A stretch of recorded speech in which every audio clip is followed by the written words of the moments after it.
नमस्कार, मैं हूं अशोक राज। आप देख रहे हैं यूट्यूब चैनल।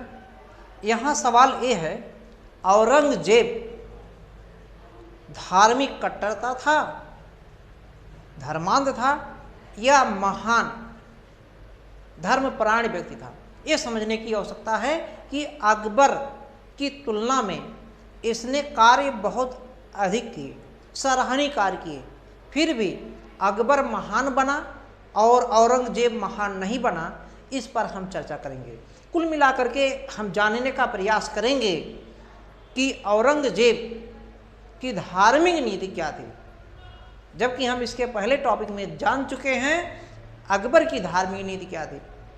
तो औरंगजेब की धार्मिक नीति क्या थी, किन नीतियों के कारण ये अच्छा कार्य तो करते दिखता है, बहुत ज़्यादा अकबर की तुलना में बहुत ज़्यादा अच्छे कार्य करने के दृष्टि में दिखाई देता है, फिर भी ये महान नहीं बनता है।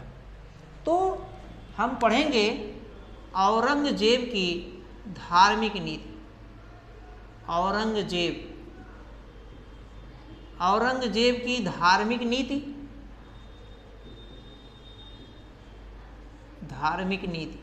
क्या थी? औरंगजेब की धार्मिक नीति क्या थी, इस पर विशेष चर्चा किया जाएगा, जिसपे प्री में, मेंस में, हर एग्जाम में, वनडे से लेकर आईएएस तक के हर एग्जाम में क्वेश्चन पुटअप होते हैं। और वनडे वाले ध्यान दें कि हल्के फुल्के पढ़ने से काम नहीं होता है। आज के समय बहुत से लड़का एग्जाम में, हर एग्जाम में बढ़ता रहता, और जीएस तो मानते हैं अथाह है, जीएस अथाह है, जिसमें इतिहास तो और बड़ा अथाह है। तो इसमें औरंगजेब की धार्मिक नीति पर विद्वानों में मतभेद है। औरंगजेब एक धर्मपरायण व्यक्ति था। औरंगजेब एक धर्मपरायण व्यक्ति था। इसने बहुत से कार्य किए हैं। इसने अपने भोग विलास की सब चीज़ों को तिलांजलि दे दिया। भोग विलास की सभी चीज़ों को तिलांजलि दे दिया, अर्थात भोग विलास को त्याग दिया।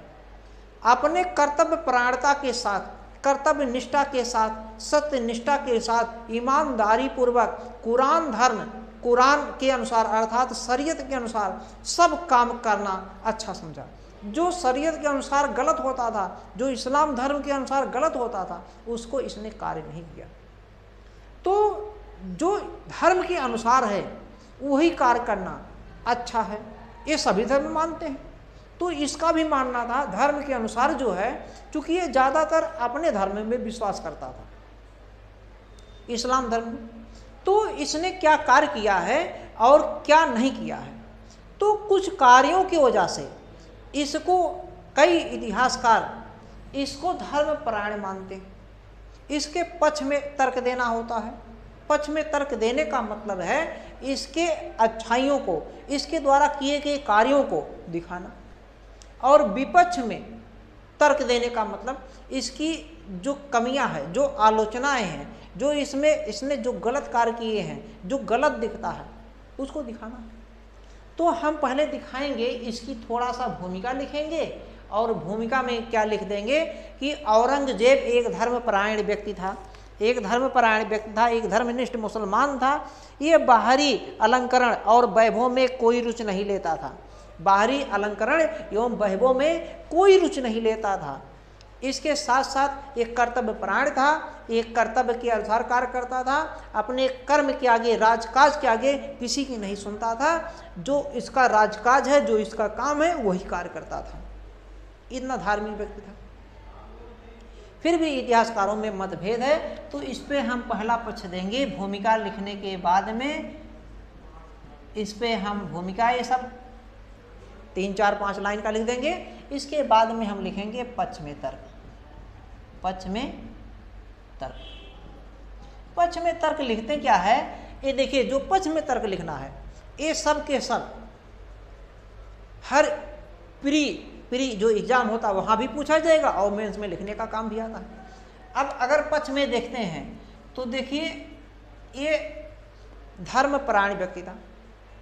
अभी इसके पहले हमने एक वीडियो में बता दिया है कि इसने जो है 80 कष्टदायक करों को समाप्त कर दिया। 80 कष्टदायक करों को समाप्त किया। 80 कष्टदायक करों को समाप्त किया। इन 80 करों में से राहदारी और पानदारी भी था। इन 80 कष्टदायक करों में से राहदारी और पानदारी या पानदारी भी था। ये राहदारी जो है ये परिवहन शुल्क है। जब सामान एक राज्य से दूसरे राज्य में, एक प्रांत से दूसरे प्रांत में जाता था तो टैक्स लगता था 10%। इससे वस्तु महंगी हो जाता था। इसने इसको हटा दिया, इससे वस्तु सस्ता हो गया, ये लाभ हुआ। पानदारी जो होता बड़े बड़े, ये चुंगी कर था, बड़े बड़े शहरों में, राज्यों में लगता था। इससे भी सामान जो था बहुत महंगा होता था। इसके हटने से सामान सस्ता हुआ, आवागमन सुविधा हो गया। ज़्यादा से ज़्यादा खाद्य सामग्री, भोजन सामग्री, जो भी सामान थे, आना जाना सुलभ हो गया।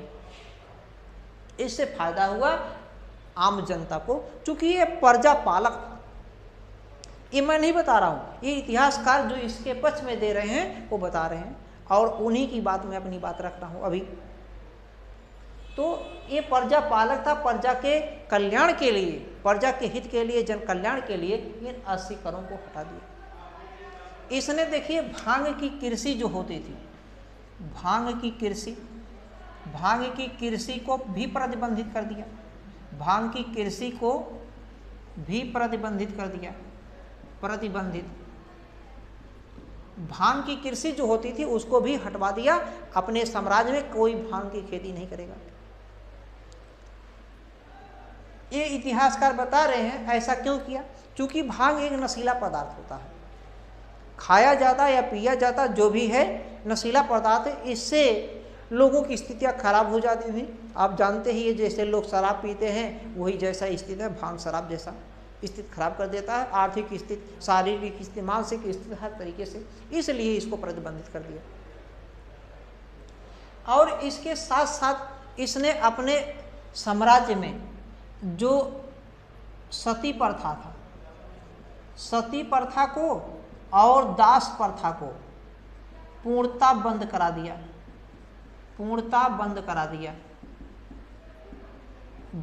दिया। दास प्रथा और सती प्रथा को पूर्णतः बंद करा दिया। हालांकि अकबर ने ऐसा शुरू किया था इसको बंद कराने में, लेकिन पूर्णतः सफल नहीं हो पाए। ये पूर्ण रूप से सशक्त नियम से के साथ में बंद करा दिया। यहाँ तक क्लियर हो गया। इसके साथ में अगर बात करते हैं, इसके साथ में कुछ और काम करता है। इसने जहाँ सती प्रथा और दास प्रथा को बंद किया, वहीं इसने अगर देखेंगे जुआ लोग खेलते थे, जुआ को भी प्रतिबंधित किया। मद्यपान मतलब समझ ही रहे हैं, धूम्रपान निषेध जिसे कहा जाता है, मद्यपान। और साथ में वेश्यावृत्ति को भी बंद करा दिया। इसको भी समाप्त कराया, इसको भी और इसको भी। सती प्रथा को भी समाप्त करा दिया, दास प्रथा को भी। भांग की कृषि को भी प्रतिबंधित करा दिया, हटवा दिया। और 80 कष्टदायक करों को, जिसमें राहदारी और पानदारी था, इसको भी समाप्त करा दिया। इसके साथ अगर बात करें, जहां एक तरफ इसको हटा दिया जाए, ये पक्ष में है, और आगे पक्ष में इतिहासकार बता रहे हैं, जो इसके पक्ष में इतिहासकार हैं, कि ये महान होने के काबिल था।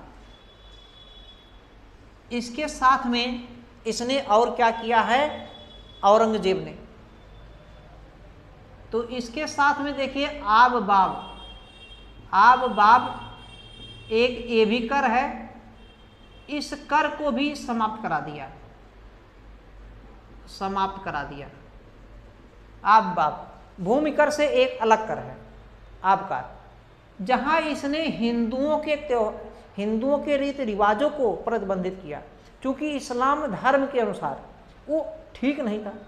जैसे जैसे हिंदू लोग जो थे या क्षत्रिय लोग तिलक लगाते थे, तिलक हिंदू में मुख्य रूप से क्षत्रिय लोग तिलक लगाते थे, माथे पर तिलक लगाया जाता था, ऐसे ऐसे जो भी लगाते रहे होंगे। तिलक को प्रतिबंधित कर दिया क्योंकि इस्लाम धर्म के अनुसार तिलक ठीक नहीं था। तिलक के साथ साथ अगर बात करें झरोखा दर्शन इसको भी समाप्त करा दिया, बंद करा दिया, क्योंकि शरीयत के अनुसार, इस्लाम धर्म के अनुसार, कुरान के अनुसार झरोखा दर्शन ठीक नहीं। तुला दर्शन, तुला दर्शन नहीं, तुला दान इसको भी, इन सब को समाप्त करा दिया, हटा दिया। तो अरे ऐसे नहीं एग्जाम में काटना है, लिखना है आपको ना, पॉइंट में तर्क देना है, पक्ष में तर्क, एक एक पॉइंट करके। आप बाप कर जो ब्रेकर में लिख सकते हैं, जो भूमिकर से अलग कर था इसको समाप्त कर दिया। हिंदुओं द्वारा या राजपूतों द्वारा माथे पर तिलक लगाने की प्रथा को कामादे दीजिए, झरोखा दर्शन, तुलादान को भी समाप्त किया।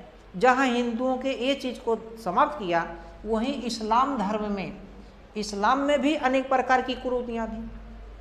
इस्लाम धर्म में भी उस समय अनेक प्रकार की कुरीतियाँ अभी भी हर धर्म में हैं, और अच्छाइयाँ बुराइयाँ सब में है। उसको बुराई जो आ गया उसको अब परिवेश के अनुसार हटने की आवश्यकता लग जाता है। तो इसमें क्या किए हैं, अगर इस्लाम की बात किया जाए तो इसमें देखिए इन्होंने क्या किया है, क्या नाम है, औरंगजेब ने अगर बात करेंगे तो इन्होंने सिक्कों पर कलमा खुदवाना, सिक्के पर जो थे राजा लोग कलमा खुदवाते थे कि नहीं, सिक्के पर कलमा खुदवाते थे कि नहीं, कलमा खुदवाना इसको क्या कर दिया, बंद करा दिया। क्यों? सिक्कों पर जो बादशाह लोग होते थे कलमा खुदवाते थे, ये कभी कभी गंदे लोगों के हाथों में या गंदे हाथों में चला गया, यही सिक्का गंदे हाथ से लोग भी पकड़ लेते हैं, और उसी सिक्का पर बहुत पवित्र चीज़ कुरान का बहुत चीज़ें आयातें, बहुत चीज़ें कलमा उस पर खुदा हुआ लिखा गया, और वो गंदे हाथ में चला जाना ठीक नहीं, इसलिए इसको भी हटवा दिया। कलमा खुदवाने के साथ साथ अगर देखेंगे जो बादशाह को सोने और चांदी में तौला जाता था उसको भी प्रतिबंधित करा दिया। बादशाह को सोने और चांदी में तौलने की प्रथा को भी समाप्त करा दिया। ये सब इसके कार्य हैं, अच्छाइयाँ पक्ष में जा रहे हैं। साथ में देखिए एक काम और एक किया है, इस पे इतिहासकार कहते हैं कि इसने जो है जजिया कर पुनः लगा दिया, जिसे अकबर ने लाया था, हटाया था जजिया कर जिसे अकबर ने समाप्त कर दिया था 1563 में अकबर ने जजिया कर समाप्त किया था। इसने पुनः जजिया कर पुनः लाया। लेकिन इतिहासकार जो इसके पक्ष में, इनका कहना है, जो इसके पक्ष में नहीं है, विपक्ष में जो तर्क देते हैं, उनका कहना है कि इसने यानी औरंगजेब ने जजिया कर पुनः ला दिया, जबकि इसके पक्ष के लोग इतिहासकार कहते हैं ये जजिया कर जो लाया ये धार्मिक नहीं था। ये जजिया कर क्या था? धार्मिक नहीं था, बल्कि क्या था? राजनीतिक था। कैसे राजनीतिक था? ये लाया क्यों? जब राजपूत लोग की बात देखेंगे, राजपूतों ने विद्रोह कर दिया, राजपूतों के विद्रोह, काफी ज्यादा विद्रोह से ये परेशान हुआ, इसलिए पुनः उनके विद्रोह को दबाने के लिए उनपे क्रुद्ध हो गया और पुनः जजिया कर लगा दिया, और वहां पे लगा दिया तो धीरे धीरे पूरे साम्राज्य में लगा देगा। तो इसलिए ये धार्मिक नहीं बल्कि राजनैतिक था। वो लोग विद्रोह नहीं करते थे, जजिया कर पुनः लगाता नहीं। अब आगे यही जजिया कर फिर लग गया, फिर चलता रहेगा, अंत में आगे रोशन अख्तर आएगा। रोशन अख्तर का मतलब होता है मोहम्मद शाह रंगीला, बहुत ही रंगीला था, विलासी प्रवृत्ति का था, वो फिर बाद में समाप्त कर देता। उसके बाद दोबारा जजिया नहीं लगता है। जजिया गैर मुसलमानों से लिया जाने वाला एक कर था, मुख्य रूप से हिंदू से लिया जाता था, जिसे फिरोज शाह तुगलक ने पूर्ण रूप से लगाया है। हालांकि क्या नाम है 712 ईस्वी में मोहम्मद बिन कासिम के द्वारा सबसे पहले सिंध प्रांत पर लगाया जाने का उल्लेख मिलता है। क्लियर हो गया। तो ये जजिया कर जो लाया है ये धार्मिक नहीं बल्कि राजनैतिक था, ये इसके अब यही इतना नहीं, अगर आगे हम देखेंगे इसके साथ साथ में इसने देखिए इसके जो पक्ष में है ये इसने सर्वाधिक हिंदुओं को मनसब दिया था। हिंदुओं को मनसब, सर्वाधिक हिंदुओं को मनसब दिया था। हिंदुओं को मनसब देने का मतलब क्या है? मनसब माने होता पद, मनसबदारी मतलब होता है, मनसबदारी मतलब एक व्यवस्था है जिसके तहत ये पद को दिया जाता है। ये पद दो प्रकार का होता था, एक था जात, दूसरा सवार। जात और सवार लिख देते हैं, एक जात है दूसरा सवार, जात और दूसरा सवार। ये कौन शुरू किया था? अकबर ने। भारत में अगर बात करें अकबर ने शुरू किया था, और से इसका प्राचीन इतिहास में भी तैमूर वंश और चंगेज वंश से भी संबंधित होता है, क्योंकि बाबर उन्हीं से संबंधित। बाबर चगताई तुर्क है ना, चगताई तुर्क मतलब जो है चंगेज खां और क्या नाम है मंगोल वाले, इनके दोनों दो वंशों का मिश्रण है ना बाबर, तो चगताई तुर्क था, वहीं से था। लेकिन यहाँ पर वहाँ से ला करके ये दशमलव प्रणाली पर है, तो ये अकबर ने लाया है, जिसमें एक था जात दूसरा था सवार। जात क्या था? सेना से संबंधित था, कुल मिला के पैदल सैनिक, कुल मिलाकर व्यक्तिगत सेना से संबंधित था। और ये घुड़सवार सैनिकों का था, घुड़सवार व्यक्तियों से, तो घुड़सवार जो सेना है, और ये पैदल सैनिक व्यक्तिगत सैनिक से है। तो मनसब सर्वाधिक, ये मनसब जो होता है उच्च पद होते हैं, मुख्य रूप से उच्च पद होते हैं। तो इसने सबसे ज्यादा मनसब, कुल मिला के ऊंचे ऊंचे पद जो सबसे ज्यादा हिंदू को दिया था। इससे स्पष्ट होता है कि इसने जो है जब हिंदू को दिया, नहीं तो देता मुसलमान को। अगर धर्मांध होता, इतिहासकारों का मानना यदि धर्मांध होता, कट्टरवादी होता, तो हिंदू को ज्यादा अपने यहाँ उच्च पद नहीं देता।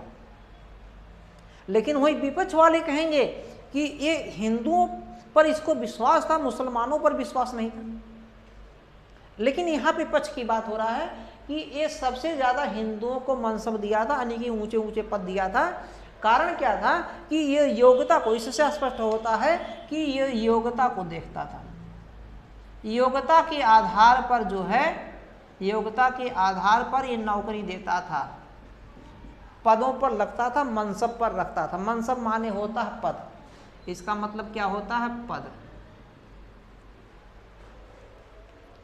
तो योग्यता के आधार पर रखता था, इसलिए ज्यादा से ज्यादा उस समय योग इसको हिंदू लोग मिले, इसलिए उनको रखा। तो जो भी कारण है, लेकिन इनका पक्ष, जो पक्ष में, इसके पक्ष में, वो ये बता रहे हैं। इसीलिए इसके समय अगर बात करेंगे तो जसवंत सिंह, जय सिंह, मान सिंह और कई लोग जैसे हैं जिनको ये उच्च पदों पर रखा है। अगर यहाँ पे बात करेंगे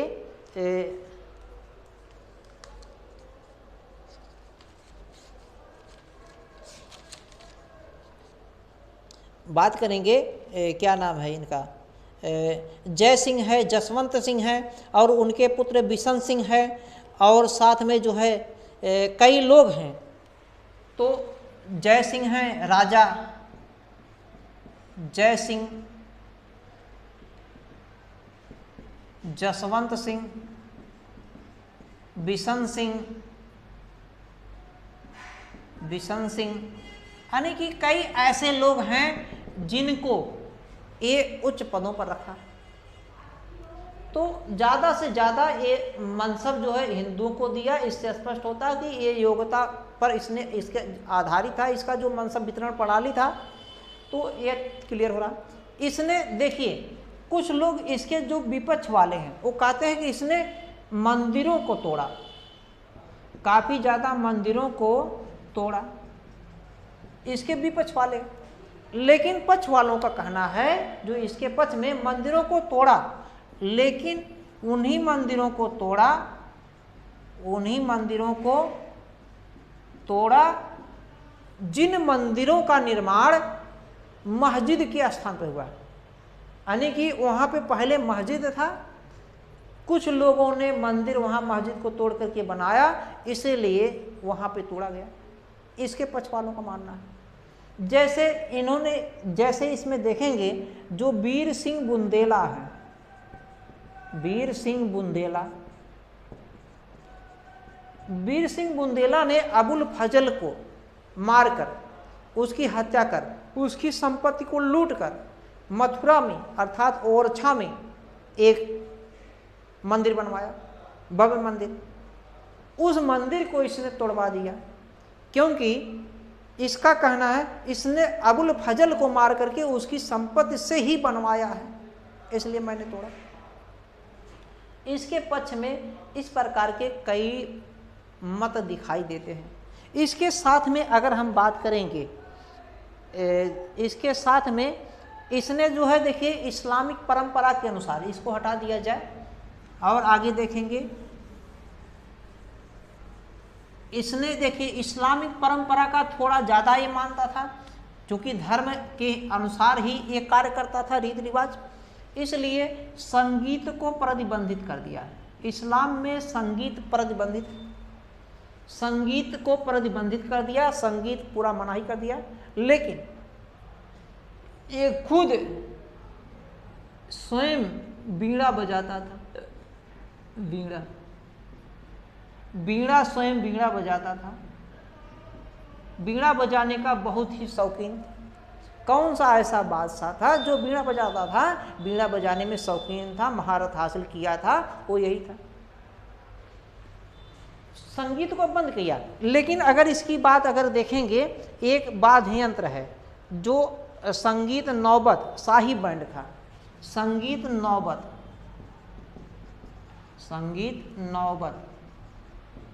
यानी कि ये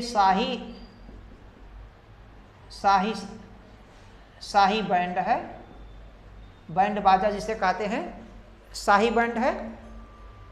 इसको जो है शाही जो बैंड है इसको चलने दिया, संगीत बंद किया था लेकिन इसको क्या है चलने दिया, और स्वयं बीड़ा बजाता था, संगीत को बंद करा दिया। इस प्रकार से अगर देखेंगे कई इस प्रकार से कार्य किया है। और साथ में शास्त्रीय संगीत पर जो अभी है इसने जो है कार्य किया है। और होली को भी इसने देखिए एक चीज़ और है, तो जो इसके विपक्ष में है, विपक्ष वाले कहते हैं होली को इसने जो है प्रतिबंधित कर दिया, प्रतिबंधित किया। जबकि देखेंगे अगर होली में भाग ले रहा था तो अकबर होली, दीपावली, नवरात्र या शिवरात्रि, महाशिवरात्रि, इन सब त्योहारों में भी भाग ले रहा था अकबर। जहांगीर जो है वो भी अपने पिता का ही फॉलो करता है, अपने पिता का अनुसरण करता है। जहांगीर ने अपने हाथ की कलाई पर राखी भी बंधवाया है। और अगर वहाँ पे तुगलक वंश में देखेंगे, मोहम्मद बिन तुगलक, वो भी हिंदुओं के त्यौहार होली में भी भाग लेता था। लेकिन अकबर होली, दीपावली, रक्षाबंधन, शिवरात्रि में भी भाग लेता था। और जहांगीर ने भी उसको पार्ट किया, उसी को फॉलो किया है। यहाँ तक जहांगीर थोड़ा सा और एक्स्ट्रा निकल गया है, अपने हाथ में की कलाई पर राखी भी बनवाया है। और शिवरात्रि के दिन, महाशिवरात्रि के दिन जो है योगियों से मिला भी है। तो इसने जो है होली को प्रतिबंधित कर दिया, जो इसके विपक्ष में। लेकिन इसके पक्ष वाले कहते हैं कि जहां इसने होली को बंद किया है वहीं देखिए इसने मुहर्रम को भी बंद किया है। मुहर्रम जैसे त्योहार को भी बंद कर दिया है, प्रतिबंधित कर दिया है। इसको भी बंद किया है और इसको भी।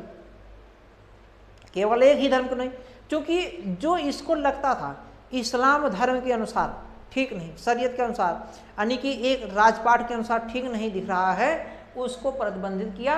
वो ये नहीं देखा कि ये हिंदू का, ये मुसलमान का, अच्छाई सब कार्य करने के लिए किया। तो इसका मानना था, इसके जो पक्ष में कई ऐसे कार्य किए हैं। अगर देखेंगे इसमें होली के साथ साथ और भी काम करते हैं, मुहर्रम पे भी रोक लगा दिया है। और यही इतना नहीं, रेशमी अगर वस्त्र की बात करेंगे, रेशमी वस्त्र में को भी प्रतिबंधित कर दिया है।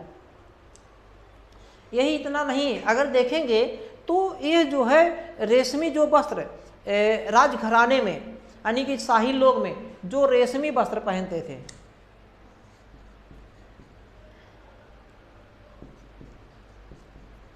रेशमी वस्त्र को भी प्रतिबंधित किया है, प्रतिबंधित रेशमी वस्त्र को भी प्रतिबंधित किया। अब क्यों, क्या ऐसा आ गया रेशमी वस्त्र प्रतिबंधित करने का? क्योंकि इसके पहले अगर देखेंगे शाहजहां, इसके पिता के समय, शाहजहां के समय दो महत्वपूर्ण घटना घटा। दो महत्वपूर्ण घटना क्या घटा है? एक अगर देखेंगे 1630 ईस्वी में 30 से 32 तक खानदेश, बरार, बीदर, गोलकुंडा यानी कि दक्षिण भारत के अहमदनगर जैसे कई क्षेत्रों में, गुजरात में भी बहुत ज़्यादा अकाल पड़ा, दुर्भिक्ष आ गया। उसके बाद में प्लेग महामारी, जिसमें कई इतिहासकारों ने भी, अब्दुल हामिद लाहौरी ने भी बताया है, और अंग्रेज इतिहास जो है इतिहासकार पीटर मुंडी ने भी लिखा है। पीटर मुंडी अंग्रेज इतिहासकार हैं, यात्री भी हैं।